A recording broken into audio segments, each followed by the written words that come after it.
Welcome back to another video, and in this video we will talk about how actually you can delete data from the database table. Here you can see we have a table student and we want to delete data from here. We will do this using PHP. For this I actually want to create new file here, Control N for the new file and Control S to save the file. So I will say delete.php, and here I have to write PHP syntax first. Inside it I will set the connection, right? So let me just copy from here. Okay, everything is done.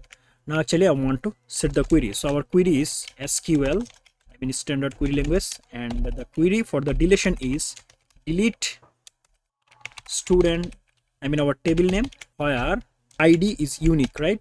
Here you can see our ID is unique, so I will say ID. Let's say I want to delete BT from here, so I will say where ID equal to 5. That's it.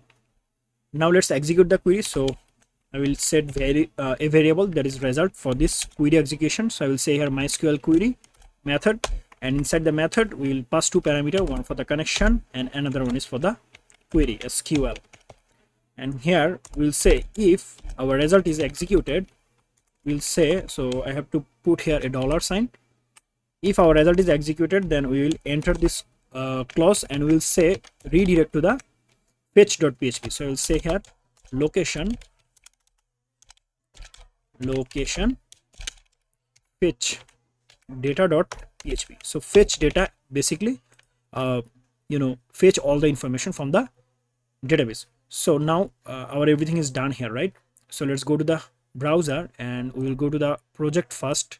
So localhost/test.php is our project name, and we have a PHP file here, delete.php.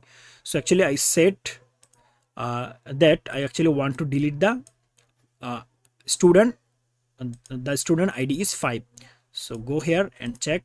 Okay, so the student name is BT, so we will check if it is deleted or not. So we just have to select this, but there is a problem, syntax error, unexpected token in 12 line. So let's solve this. Okay, so we have to give here a okay, now everything is done. I hope we just have to refresh it once again, and I want to delete it, right? So delete this fatal error. Okay, so I have made a mistake here. We just have to say here delete from, okay, because I want to delete from the student table and where ID is equal to 5. Now we will go back and refresh. Now actually want to delete the 5th student, so we just have to click here delete.php. Now you can see we have already deleted. If I refresh here, you can see have delete our 5th student. So we have delete 5th student from the database. So this is how actually you can delete. You just have to write it properly. So I hope you understand.